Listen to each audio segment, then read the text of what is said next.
Hey Artland, how's it going? Now, I know everyone is stuck inside right now and they're looking for fun stuff to do. So, I want to show you guys how to do this really fun art project of how to make your own perspective aquarium. Now, we've all seen those really cool videos of the penguins walking through the aquariums or dogs going through the aquariums and all that fun stuff. So, today you guys are going to be able to design your very own aquarium. Now, a couple things you're going to need are a pencil and a ruler. Now, the first thing you want to do is you want to kind of find the middle of your paper best you can, and you want to make a small dot just in the center. That's going to be called your vanishing point. So all of your lines are going to go to your vanishing point. So to start off, you want to line up the corner of your paper to your vanishing point. So just line it up, put your pencil right up against the ruler, and draw right to the corner. And you want to repeat this on all sides. So line up corner to the vanishing point and just draw a nice line down. I'm going to go over it a couple times just so it looks kind of dark so you can see it. You always want to hold your pencil with your drawing hand and your ruler with your non-drawing hand. And just go ahead and line that up into all of the corners. It's going to look like a big X. Now, some people are going to want to go and take the ruler and try to draw a line all the way across. Don't do that because it doesn't line up. So, I've got my big X right now. Now, the next step that I want to do, and this part is a little tricky, is I want to make the walls and the floor of my aquarium. So what I'm going to do is this, is I'm going to take my ruler and I'm going to line it up at the bottom first. So I want the edge of my ruler touching the bottom of my paper. Don't have it angled like this. Don't have it like this. You want the bottom of your ruler touching the bottom of your paper. Now, once it's touching the bottom, then you're just going to start from here and you're going to draw a straight line across to the other line.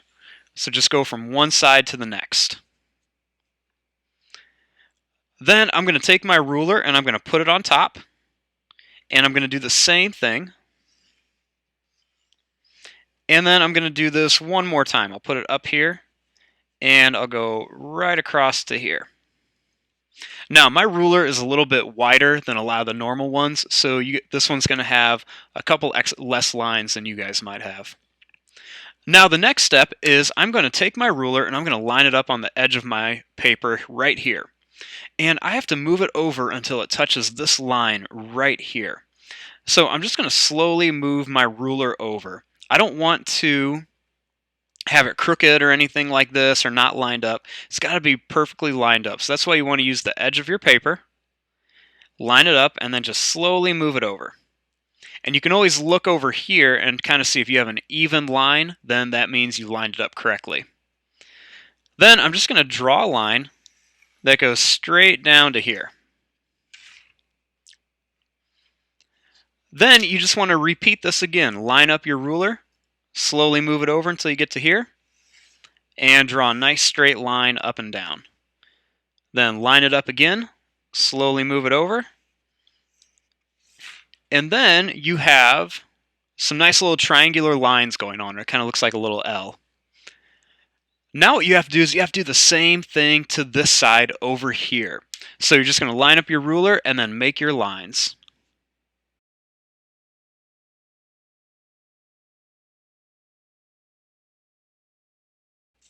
Okay, so I have my lines all drawn out. Now what I need to do is I need to make the top of this. So I'm going to connect the top with a curved line. This is going to look like a tunnel aquarium that you would walk through. So you just want to start right here and you want to draw a nice big sad face that goes from one side to the next.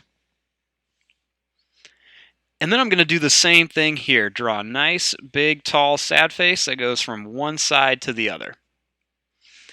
Now, up here, I don't have a lot of room to do one, and I don't want to try to squeeze it in here. So you're just going to draw a line that goes right off the paper, and then you're going to draw another one right here that goes right off the paper. So now we have the basic layout of our tunnel aquarium. We've got the ceiling, 2 walls, and a floor. Let's finish off the floor real quick, and then we can move on to some of the details. So I'm going to line up my ruler on my paper. Now luckily this paper is 12 inches long, so it's the same length of my ruler. So what I'm going to do is I'm going to make a mark at every mark counting by 2. So I'm just going to go 2, 4, 6, 8, and 10. And I'm going to line these up to my vanishing point. But instead of going all the way to the vanishing point, I'm going to stop right here at this line. So I'm going to put my pencil on the vanishing point, put my ruler there, kind of slowly move my ruler. Some people want to do it on the top. Don't do that. You want to go all the way to the bottom of your paper. And I'm just going to draw. Having some pencil trouble here. I'm going to go right to here. Then I'm going to do the same thing over here. Line it up. And then just draw a nice line down to here. And you're just going to repeat this all the way across. Okay, so now I have a cool looking checkerboard floor. And something that I always like to do is, because these are so long, I will just go and kind of make a line halfway through these just to make them look a little bit farther away. So now my next step is we want to get to the fun part, and that is actually designing our aquariums. So what I'm going to do is I'm going to start off by drawing a little ground. And now this is perspective. So when it comes to perspective, things are going to be bigger up close, and they're going to be farther, or they're going to get smaller as they get farther away. So I'm going to start here, and I'm just going to draw kind of like a wavy line. And this line is going to get smaller as it goes back here. And then I want to do the same thing over here. I'm just going to draw kind of a wavy line, and I'm going to go right to here. And this is going to be my sand. Now I'm going to start up here, and then I'm just going to make kind of like a wavy, kind of bumpy line that gets smaller as it goes down here. And this is going to be kind of like a little coral reef rock wall. So I'm just going to draw this, and I'm just going to make it get smaller as it goes farther back. So it looks like we have some nice sand here at the bottom, and then we have this really cool kind of rock wall going on here. So that is our first couple steps. Now, something you might want to do at this point, just so you don't get confused, is I'm going to erase everything in this little section right here. I don't need these lines or my vanishing point anymore. This is going to be like the little exit to get out of your little tunnel aquarium. Now, the next step is the really fun part, and that is actually filling up your aquarium with lots of really cool things. Now, there's so many different sea creatures out there that you guys can put in here. You can put sharks, you can put whales, you can put fish, you can put penguins, sea turtles, sea lions, coral, seahorses, all sorts of fun things. Now, the best thing to do is make sure you're using up all this space. You're going to put things in the top, in the bottom over here, on the sides, everywhere. Put things on the walls, put plants and everything in here. Just go crazy with it. And just make sure that when you're drawing these, you're going to draw right through these lines, because these lines are the glass walls. Just don't put anything here, and then don't put anything on your floor.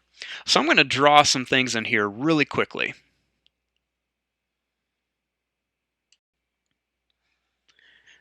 Now, the next step that I want to do is start adding in all of the sea creatures. But before I do that, I'm going to actually outline this whole thing in permanent marker.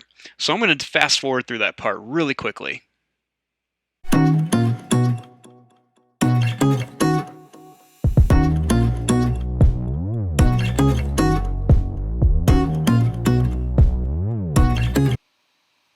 Okay, so now that I am all done with that, then the next step is to start adding all of the sea creatures and stuff in there. Now, there's so many different things you guys can add, and you can definitely turn these into your own pictures. You can add things like sharks and whales and fish and shrimp and lobsters and seahorses and penguins, sea turtles, anything you guys want to. Now, the best thing to do is kind of look up some different images of some pictures. You can also go to our Artland channel that you're already on, and if you go to the sea creature page, you can see all sorts of different types of sea creatures. So I'm just going to fast forward and kind of draw some different sea creatures in here, because we want all these aquariums to look different and not just like mine.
Okay, so once you're done drawing all of your sea creatures and you've got all your different things in that you want, then it's time to start coloring these.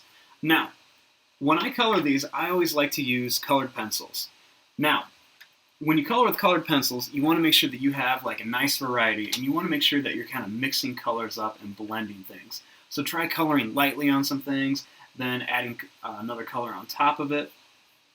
Find colors that work together. Light greens, dark greens, yellows and oranges go together. Blues and purples, blues and greens, things like that. Now you're only going to color your sea creatures and your plants. So you're going to do your sea creatures, your plants. You can also do the rocks, and you can do the sand.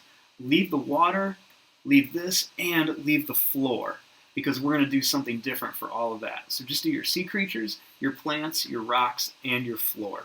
So I'm going to fast forward through this coloring part real quick.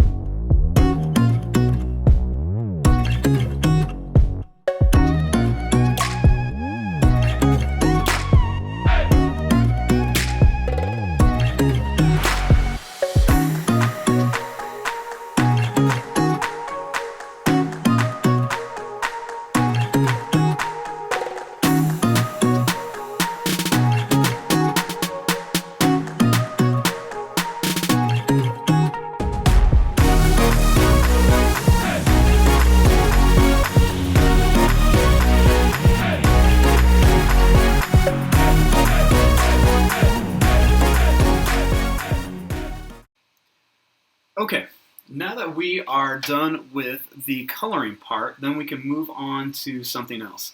Now you can see how when I was coloring, I was blending in different colors in here, like I put some light green down and some dark green, mixed in light blues and dark blues and all sorts of different things, just to kind of create a little bit different effect. So now what we want to do is we want to color the floor. Now you want to do this in a checkerboard pattern, and you can do 2 colors or you can do just 1 color. So I'm just going to do 1 color, and I'm just going to do a plain black and white checkerboard. Now, to make it easier on yourself, what I'm going to do is I'm going to mark off the squares that I need to color black. So I'm going to go black, skip 1, black, skip 1, black. Now, with a checkerboard, it's always the opposite. So since I have a black rectangle here, I can't have one here. So I'm going to mark the opposite on these. And then you just keep repeating that pattern all the way down. Now that I have these marked off, now I can begin coloring in each one of these little rectangles. You want to stay in the lines when you color, make it look nice, just like this.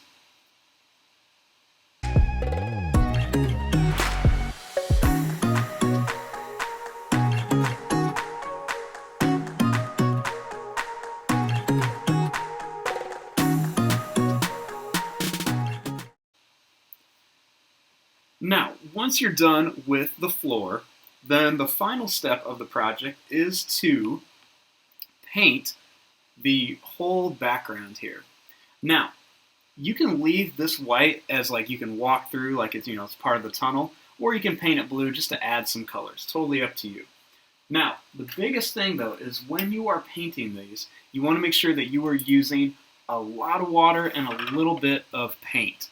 So, you just want to have a little bit of paint on your brush. If it's too much paint, then it's going to be really dark and it's going to be way too overpowering. So I like to get just a little bit of water in my paint tray. I just get a little bit of paint, a lot of water, kind of do a couple dips in there. And then you just want a really nice subtle blue like this. That way it doesn't overpower your picture, and all of your drawings are the first thing that the people will see. You don't want the first thing everyone to see is the water. You want them to see all of your sea creatures, then your floor, and then they can notice the water. So just a little bit of paint, a lot of water. Make sure when you guys are painting these, you're being nice to your brush, you're not stabbing it, you're not pushing it down really hard, you're just taking your time. Don't give your paintbrush a bad hair day, and just make it look really nice. So I'm going to fast forward through this part really quickly.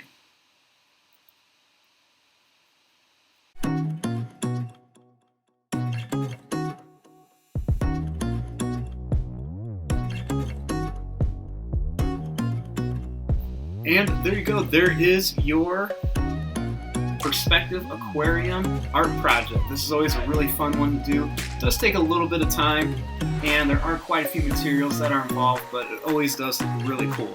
Now remember, these are just things that I had laying around the art room that I can make these really easily. But if you don't have things like paint or markers or colored pencils, you can always use things like crayons. You don't have to paint the background. You can just color really lightly with colored pencils or crayons, or really anything.